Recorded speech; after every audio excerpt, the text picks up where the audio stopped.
이걸 예수 그리고 담대함이라는 제목으로 사도행전의 말씀 속에서 계속해서 주님의 음성에 귀를 기울이고자 합니다. 2025년 새해가 밝았습니다. 여러분들은 어떤 새해의 결단과 함께 이 새 출발을 하고 계신가요? 올 한 해도 이 수요 브릿지 예배를 통해서 또 나눠지는 그 말씀이 저와 여러분들의 마음속에 큰 은혜가 되고 또 그 은혜를 힘입어서 주님과 동행할 수 있는 이 한 해가 되기를 소망하고 기대하게 됩니다.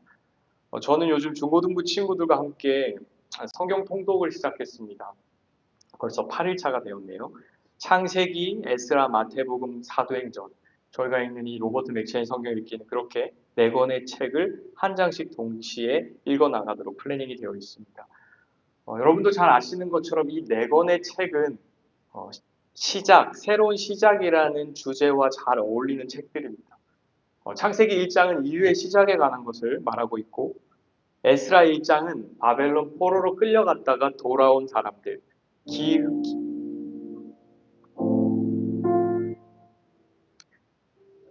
기왕 공동체의 또 다른 시작을 다루고 있고, 그리고 마태복음 1장은 예수님이 이 세상에 오셔서 하나님 나라가 시작되었다라는 하나님 나라의 시작을 다루고 있고, 그리고 우리가 계속해서 지금 살펴보고 있는 이 사도행전 1장은 예수님께서 이 세상을 떠나시고 승천하신 이후에 초대교회가 어떻게 형성되고 시작되었는지를 보여주는 책입니다. 아마도 로버트 맥체인은 이런 걸 다 생각하고 성경 읽기표를 다 만들어준 것 같습니다. 저는 이번에 이 4권의 책을 동시에 읽어 나가다 보니 이 세상의 역사가 정말로 하나님의 손에 의해서 움직이고 있구나라는 것을 마음속으로 다시 느끼게 되었습니다. 하나님은 그저 말씀하시는 분이 아니라 그 말씀을 정확한 때에 당신의 방법으로 신실하게 이뤄가고 계신다는 겁니다. 세상을 시작하신 분이 계셨습니다. 창조주 하나님. 그런데 자신과 언약을 맺은 백성들이 죄로 인해서 망가졌을 때 그들을 바벨론이라는 큰 제국에 내어주셨지만 또 약속하신 대로 때가 되었을 때 이스라엘 백성들을 다시 본토 이스라엘로 인도하셔서 새로운 시작을 할 수 있도록 역사하신 분도 하나님이셨습니다. 여러분, 하나님은 언제나 하나님이 정하신 시간표 안에서 일하시는 분이십니다. 정확한 그때가 찼을 때 하나님은 다윗의 후손으로 메시아 예수 그리스도를 이 세상에 보내주셨습니다. 그리고는 하나님의 나라가 이 땅 가운데 본격적으로 시작된 것입니다.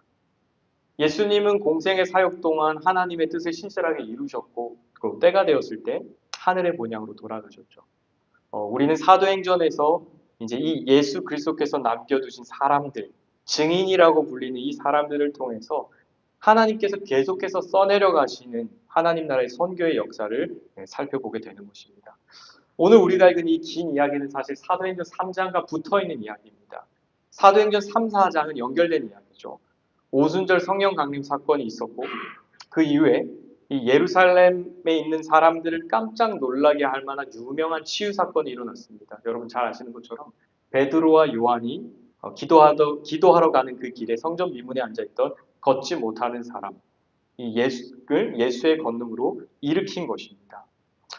여러분 이 사건이 예루살렘에 있는 그 예루살렘이라는 그 도시를 떠들썩하게 했던 데 여러 가지 이유가 있었습니다. 저는 아마도 이 장애인은 그 예루살렘의 아주 유명한 어떤 의미로는 인플루언서였을 거다라는 생각을 해보게 되었습니다. 왜냐하면 1세기 유대 사회에서 가장 중요한 이스라엘에서 여러분 가장 중요한 땅이 어디죠? 당연히 예루살렘 그리고 예루살렘에서 가장 중요한 땅은 성전이 있는 곳이었습니다. 유대인들에게 있어 성전은 하나님이 임재하시는 곳이었고 그들은 이 성전에서 하나님의 역사가 일어날 것이라고 믿고 있었습니다. 실제로 세례 요한이 탄생하는 이야기에도 보면 성전 안에서 그 에피소드가 진행되고 있습니다. 그러니까 유대인들에게 있어 이 성전은 너무나 중요한 장소였죠. 그리고 실제로 지금 이 시즌은 해마다 절기를 지키기 위해서 전 세계에 흩어져 있는 디아스포라 유대인들이 몰려드는 절기 시즌이었습니다. 하필 사람들이 정말 많이 몰려든 그때에 예루살렘 성전 미문에 앉아있던 그 안진배가 일어나는 사건이 일어난 것이죠. 여러분 이 사건이 제가 살고 있는 뉴저지의 클립사이드 파크에 있는 조그마한 아파트 라운지에서 일어났으면 어쩌면 이 사건은 그냥 작은 기적의 에피소드로 묻혔을지도 모릅니다. 그러나 제가 앞서 말씀드렸던 것처럼 이것은 하나님의 계획 속에서 하나님 시간표 속에서 움직여지는 지금 사건이었습니다. 40세가 넘는 이 중년의 남성이 펜스테이션 앞이나 뉴욕 타임즈 앞에서 벌떡 일어서는 사건이 일어났다면 어떻게 됐을까? 그 소문이 순식간에 삽시간에 퍼지지 않을까요? 평생 성전 바깥에 머물며 은과 금을 구걸하던 이 남자를 많은 사람들이 이미 알고 있었을 겁니다. 그런데 지금 그 남자가 태어나서 처음으로 다리에 힘을 얻고 벌떡 일어나 성전 안에 들어가 있습니다. 굉장히 상징적이죠. 성전 입구에만 있었던 사람이 이제 성전 안에 들어가서 정말로 감격의 흥분을 가지고 걷고 뛰면서 지금 하나님을 찬양하고 있는 겁니다. 예수의 부활을 몸소 지금 경험하고 있는 순간이죠. 이게 구원이죠. 기쁨이 터져 나오고 하나님을 향한 그 영광의 찬양이 멈출 수 없는 것입니다. 이 사람을 보는 많은 사람들이 놀라지 않을 수 없었던 것이죠. 여러분, 사도행전의 중요한 주제 가운데 하나는 예수님이 떠나셨지만 떠나시지 않았다는 겁니다. 여러분, 예수님은 승천하셨죠. 그러나 예수님은 예수의 영을 다시 보내주셔서 예수의 영이 예수의 사람들과 여전히 함께하고 있습니다. 그러니까 예수님은 떠나셨지만 떠나시지 않은 겁니다.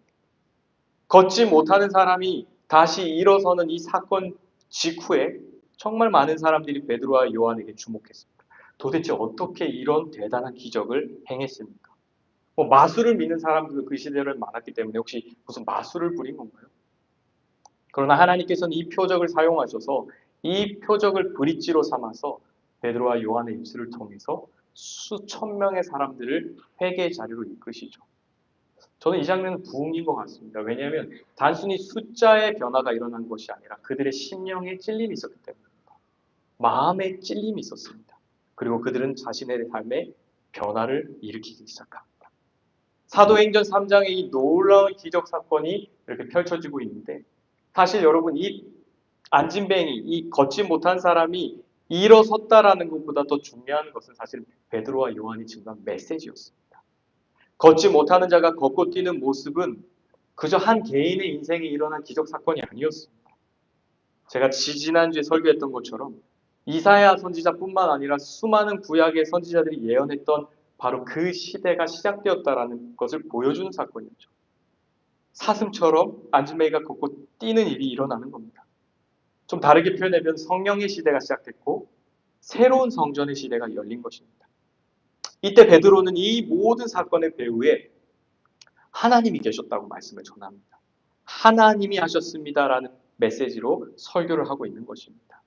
자, 1세기 지금 초대교회는 이제 막 생성된 아주 작은 개척된 교회입니다. 성도라고 해봤자 여러분 120명으로 시작한 조그마한 공동체였고 여러분들 잘 아시는 것처럼 1세기 교회는 건물을 가지고 시작한 교회도 아니었습니다. 그저 조금 넉넉한 사람들의 집에서 시작된 가정교회들이었습니다. 유대교가 득세하고 있고 로마가 득세하고 있는 그 시절에 예수를 따르는 아주 조그마한 무리들이 이제 막 생겨나고 있는 곳이죠. 그런데 여러분 초대교회의 역사, 초대교회의 이런 성령의 역사가 막 일어나는 이 과정 속에서 우리는 사도행전 4장에서 벌써부터 복음을 대적하는 하나님 나라의 복음의 확장을 가로막는 무리들을 만나게 됩니다. 여러분 누가는 아주 탁월한 역사가였습니다. 그는 여러 자료를 아주 탁월하게 잘 사용했습니다. 특별히 오늘 본문에도 보면 누가는 베드로와 요한의 사역을 위협하는 사람들의 그 이름까지 잘 기록해 놨습니다. 역사가죠. 대제사장 안나스, 가야바, 요한, 알렉산더 그리고 그들의 직분이 무엇이었습니까? 관리, 또 장로, 또 성경의 전문가로 불리는 서기관들. 여러분 이 무리의 사람들이 어떤 종류의 사람들이죠? 이 사람들은 1세기 유대 사회의 가장 높은 위치에 있는 사람들입니다. 강력한 지위, 권세, 영향력을 발휘하고 있는 당시 사회의 한마디로 상위 계층이었다라는 겁니다. 대제사장을 좀 생각해 볼까요? 그는 사내들인이라는 그 모임을 관장할 수 있는 권한을 가진 사람이었습니다. 자신을 포함해서 70명의 장로들로 구성된 이 사내들인이라는 이 모임은 단순히 종교적인 일들만 처리하는 것이 아니었고 당시 로마의 통제 아래에서도 적당한 사법적인 문제와 정치적인 결정을 하는 모임이었습니다. 그러니까 이 71명에 의해서 지금 유대 사회가 움직여지고 있는 것입니다. 그 중에는 이 성전 시스템을 바탕으로 엄청난 부를 소유했던 가문의 사람들도 있었습니다. 그러니까 이 사람들은 사회적으로 권력만 가지고 있는 것이 아니라 경제적으로도 엄청난 부를 가지고 있는 막강한 사람들이었던 것이죠. 문제는 이들이 종교 시스템을 이용해서 자신들의 배를 지금 불리고 있을 뿐 정작 종교의 기능을 제대로 발휘하지는 못하고 있었던 것이죠. 하나님의 성전이 오래전부터 기대했고 예표했던 정작 그 성전의 참 모형이신 그리스도가 오셨는데 그들은 다가오지 않고 있는 것입니다. 구체적으로 이들은 오늘 사도들이 예수 그리스도의 이름으로 백성들을 가르치는 것을 싫어했다라고 성경에 기록하고 있습니다. 유진 피터슨이 쓴 그 메시지 성경에는 이런 영어 동사를 썼죠. grilled, 그러니까 구워 삶은 거예요. 자기들이 동그랗게 서클을 만들어 놓고 이 두 사도를 세워놓고 온갖 질문을 퍼붓는 겁니다. 로마 정부와 손을 잡고 부를 축적해 왔던 이 사두개파라는 사람들은 특히나 이 부활을 전하는 것에서 굉장히 불편했습니다. 왜냐하면 바리새파는 부활의 교리를 믿었던 반면 마지막 날에 우리 유대인들은 부활할 것입니다라는 것을 믿었지만 이 사두개파라는 사람들은 부활 교리 자체를 부정하는 사람들이었습니다. 그런데 사도들이 지금 예수의 이름으로 부활을 전하자 그들은 이것을 막아야겠다라고 생각을 한 것이죠. 참 흥미로운 장면이죠. 예수님의 이름의 그 강력한 복음의 이름으로 예수의 복음이 선포되는 자리에 저는 오늘 두 그룹의 사람들을 동시에 보게 됩니다. 5천 명의 남자들이 회심했다라고 기록하고 있습니다. 그러니까 한쪽에서는 예수님의 복음을 듣고 마음의 찔림을 얻고 내 삶의 어둠을 떨쳐 빛의 나라로 옮겨지는 역사가 일어나고 있는데 당시 누구보다도 하나님 가까이서 하나님을 섬겨야 하는 사람들, 특히 제사장들이 오히려 종교 시스템이라는 이 허울에 사로잡혀서 생명을 주시기 위해 이 땅에 오신 그 예수의 이름을 지금 부정하고 싶어 하는 것입니다. 그러니까 종교 지도자들이 베드로와 요한을 세워놓고 이제 막 추궁하면서 막 따지기 시작하는 거죠. 지금 성전에서 일어나고 있는 이 표적 사건, 이 초미의 관심사가 무엇이었을까요? 도대체 무슨 권위로, 무슨 권세로 이 일을 일으켰냐라는 것입니다. 무슨 권세와 누구의 이름으로 너희들이 이 일을 행했느냐. 여러분, 베드로와 요한은 거침없이 복음을 선포합니다. 저도 설교자지만 거침없이 메시지를 전하는 것은 때때로 두려운 일입니다. 그런데 사도행전을 묵상하면서 이 사도행전 특히 많은 설교문이 기록되어 있거든요. 스데반 집사님의 설교도 나오죠, 이후에. 바울의 설교도 볼 수 있습니다. 그런데 그들의 설교의 공통점은 담대하다라는 것입니다. 그는 이스라엘 백성들과 종교 지도자들의 눈앞에 있는 상황인데 특별히 이 사내들인 공의 의원들 앞에서 이렇게 설교하는 겁니다. 여러분들이 예수를 죽였습니다. 여러분들 잘 아시는 것처럼 미국도 그렇고 대한민국도 그렇고요. 청와대나 백악관을 드나드는 목회자들이 있습니다. 예, 오늘날에도 있습니다. 종교 지도자들을 국가 지도자들이 청해서 같이 예배를 드리기도 하고 기도를 받기도 하죠. 전 늘 궁금해요. 청와대에 가면 어떤 설교를 해야 될까? 오늘 같은 시국에 어떤 메시지를 전할 수 있을까? 이 시국에도 잘하고 있습니다라는 설교를 할 수 있을까? 단순히 블레싱 할 수 있을까? 오늘 베드로와 요한의 설교는 정말 거침이 없는 설교입니다. 여러분들이 예수를 죽였습니다. 하지만 하나님이 여러분이 죽이신 예수를 다시 살리셨습니다. 여러분 이것은 담대한 설교입니다. 잘 찾아보기 힘든 설교죠. 눈앞에 있는 사람들에게 이렇게 설교하고 있는 겁니다. 여러분들은 영적으로 너무 무지했습니다. 여러분들은 너무너무 무지해서 예수님이 모퉁이 돌을 예배해 주셨는데 여러분은 그 돌을 그냥 버려버렸습니다. 마치 건축가들이 돌멩이 하나를 그냥 이건 필요 없는 돌이야 버리는 것처럼 여러분들은 그렇게 영적으로 무지한 사람들이었습니다. 그런데 예수가 바로 그 돌이 예수고 그 예수는 무너진 이 세상을 바로잡기 위해 하나님이 준비하신 인생의 파운데이션, 모퉁이 돌이셨습니다라고 설교하고 있는 겁니다. 사람들이 깜짝 놀랄 수밖에 없죠. 도대체 어떻게 이런 설교를 할 수 있지? 제가 자세히 설명을 못했지만요. 오늘 서기관이라는 사람들이 이 그룹에 있었습니다. 구약 PhD 한 3개를 가지고 있는 사람들. 다 외우고 묵상했고 그것만 했나요? 얼마나 많이 말씀을 가르쳤을까요? 그런데 오늘 그들의 눈으로 볼 때 교육을 제대로 받지 못했던 사람. 그러니까 그들의 눈에 베드로와 요한이 지금 되게 신기한 겁니다. 저 사람들은 랍비 학교를 다닌 적이 없는데 그냥 예수라는 사람의 제자였을 뿐인데 저들이 도대체 어떻게 이런 가르침을 할 수 있어요? 여러분 이후에도 우리가 자주 보게 되겠지만 다음 주 본문에도 나오겠지만 이 베드로와 요한은 성령의 충만함 속에서 구약의 메시지를 굉장히 자유롭게 인용합니다. 시편 118편, 시편 2편, 이사야 말씀, 그러니까 성령의 지혜 속에서 이들이 정말 구약 성경 속에 담겨져 있었던 메시아를 과감없이 선포하고 있는 것이죠. 무엇보다도 지금 이 사내들인 회원들이 인상적으로 느꼈던 지점은 뭐냐면 담대함이었습니다. 왜 이렇게 담대하지? 감옥에 갇혔는데 왜 이렇게 담대하지? 지금 자기들이 죽을지도 모르는데 왜 이렇게 담대하지? 결국 대제사장을 위시한 종교 지도자들이 이 예수와 관련된 소문을 계속 퍼뜨리는 이 사람들을 가로막아야 된다는 결론을 짓고 협박을 가기 시작하는 겁니다. 입을 막아야겠다. 다시는 예수의 이름으로 말하지 말고 가르치지로 말라는 것입니다. 여러분 사실 이 요구는 예수님의 명령과 정면 충돌하는 요구입니다. 사도행전 시작할 때 예수님이 뭐라고 약속하시면서 예언을 하셨죠? 나는 떠나지만 성령이 와서 너희를 나의 증인으로 만들 거다. My witness입니다. 여러분 남겨진 사람들은 그 누구의 증인도 아니고 바로 부활하신 예수 그리스도의 증인들입니다. 너희는 땅 끝까지 나를 디펜스하고 나를 전해라. 그런데 오늘 이 사람들이 뭐라고 협박을 하고 있습니까? 바로 그 일을 하지 말라는 겁니다. 예수님의 약속과 정면으로 충돌하는 일을 명령하고 있는 겁니다. 우리는 복음서와 사도행전을 이렇게 나란히 놓고 읽어보면요.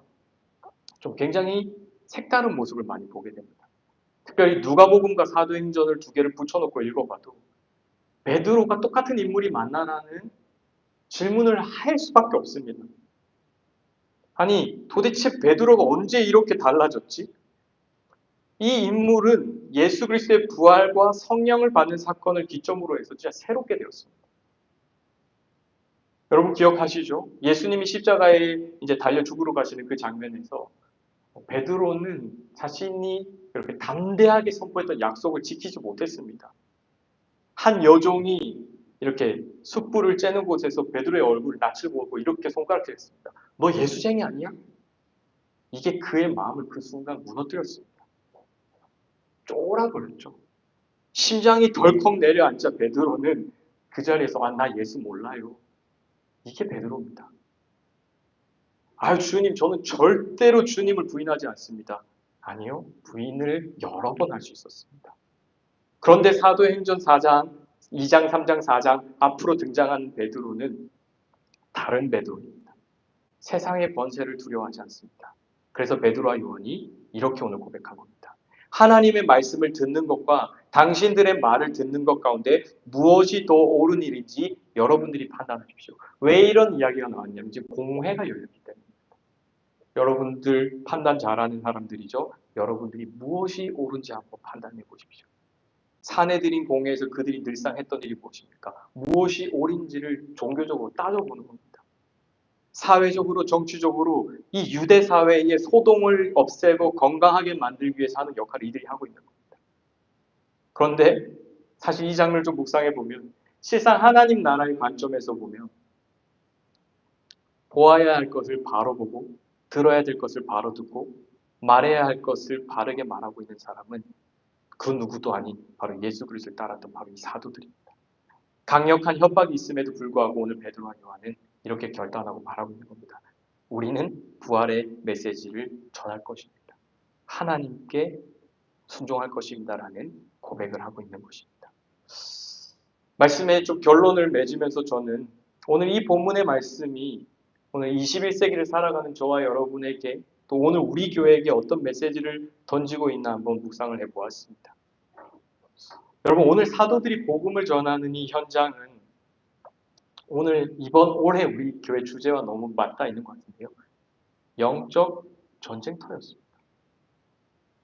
여러분, 재밌지 않나요? 아무리 좋은 친구 관계에서도 예수라는 이름이 등장하면 그 씬이 되게 긴장이 흐르게 됩니다. 여러분, 예수님이라는 이름엔 되게 묘한 힘이 있습니다. 이건 때때로 가족 안에서도 불안을 일으키는 일입니다. 그래서 예수님이 복음서에서 이런 말씀하셨죠. 나는 평화를 주러 온 것이 아니라 검을 던지러 왔다. 여러분, 이것은 예수님이 평화를 깨고자 이 세상에 오셨다는 것이 아니라 복음의 성격을 보여주는 겁니다. 선과 악이 싸우고 있습니다. 치열한 거죠. 어둠과 빛이 싸우고 있습니다. 치열한 것이죠. 이 복음, 예수의 이름이 이렇게 드러나는 곳에는 언제든지 이런 긴장이 일어난다는 겁니다. 오늘 본문은 하나님의 역사가 진행될 때 위협, 방해, 장애물 이런 것이 얼마든지 일어날 수 있다는 것을 우리에게 잘 보여주고 있죠. 여러분, 성경을 좀 멀리 줌아웃해서 한번 생각해 보시겠어요? 성경은 구원의 이야기죠. 근데 이 구원 역사에서 진짜 많이 반복되는 패턴이 무엇이죠? 하나님 나라와 세상의 나라와의 다툼입니다. 선과 악의 다툼입니다. 저는 창세기 읽을 때마다 진짜 깜짝 놀라는 건 창세기 4장, 성경의 거의 초반부에 이미 의로운 사람이 악한 사람에 의해서 죽임을 당하는 이야기가 성경입니다. 후대의 사도 요한은 그 장면을 빛의 자녀와 어둠의 자녀의 싸움으로 이해를 하죠. 다윗과 골리앗 싸움도 나오죠. 그리고 에스라 4장에 가보면 포로 후기 공동체 사람들이 성전 건축을 이제 막 하고 있는데 이 건축을 방해하는 사마리아 사람들이 등장합니다. 여러분, 에스라서 이런 성경 읽을 때도 너무 흥미롭지 않나요? 하나님이 시키신 일이에요. 하나님이 기뻐하신 일입니다. 심지어 하나님이 저기 이방 왕의 마음까지 뒤흔들어서 하나님이 다 판을 열어주셨습니다. 그런데 그런 하나님의 집을 다시 짓는 그 현장에도 반대가 있습니다. 그러니까 하나님의 나라의 역사가 여러분 진행되는 그 방법을 좀 우리가 엿볼 수 있지 않나요? 하나님의 일이라고 해서 쉽게 열리는 일이 거의 일어나지 않습니다. 저는 사역을 하면서 오늘 이 말씀이 사역의 현장에 있는 저에게는 이렇게 들렸습니다. 사역을 너무 쉽게 하려고 하지 마라. 기도 몇 번 하고 뭐가 잘 될 걸 기대하는 겁니다. 내가 이렇게 수고하면 이렇게 되겠지. 저는 오늘 이 본문이 저에겐 이렇게 들리더라고요. 우습게 보지 마, 하나님 나라의 역사를. 오늘 사도들이 펼쳐나가는 이 선교 현장은 굉장히 치열한 전쟁을 우리에게 보여주고 있는 거죠. 그런데 하나님의 역사는 참 놀랍게도 이렇게 마음이 움츠러든 사람들이 아니라 성령의 충만함을 받아 용기를 잃지 않은 사람들에 의해서 계속 쓰여져 나간다는 겁니다. 가장 강력한 권세자들 앞에서 베드로와 요한이 두려워하지 않는 겁니다. 오늘 누가는 곳곳에서 베드로와 요한을 이렇게 소개했습니다. 성령 충만한 베드로. 여러분, 성령 충만한 인물이 최근에 많이 나왔거든요.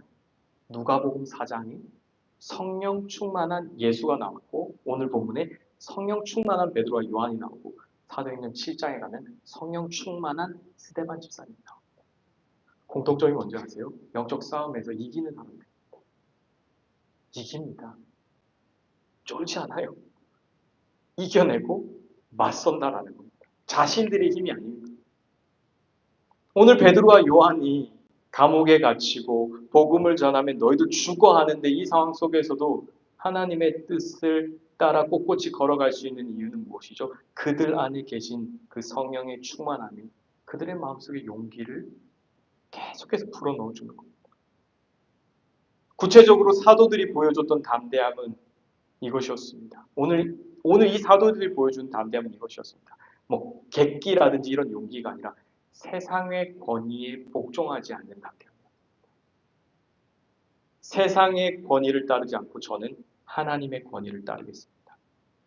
사도 바울식으로 표현하면 나는 사람의 마음을 기쁘게 하려 하지 않고 하나님의 마음을 기쁘게 하겠습니다.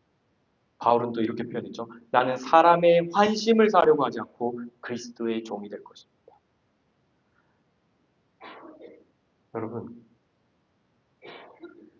베드로와 요한은 세상의 기준으로는 담대할 조건이 하나도 없는 사람들이었습니다. 1세기 가장 잘 나가는 사람들의 시선으로 볼 때 저들은 담대할 수 없는 사람이었습니다. 출신, 배경, 학력, 경제 수준 내세울 곳이 하나도 없었습니다. 그러나 우리는 사도행전 안에서 담대한 초대교회 성도들을 계속 보게 됩니다. 그들은 성령 충만했고 더 나아가 예수 그리스도의 부활에 대한 확신에 사로잡혀 있었습니다.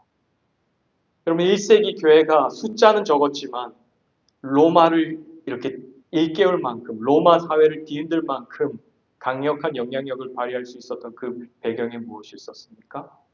그들은 부활하신 예수 그리스도를 진짜 확신했고 성령의 충만함이 있었고 그리고 어려운 일이 있을 때마다 성도들이 모여서 기도했습니다. 오늘 장면 바로 뒤에 베드로와 요한이 이 일을 겪고 나서 딱 돌아가서 리포트합니다.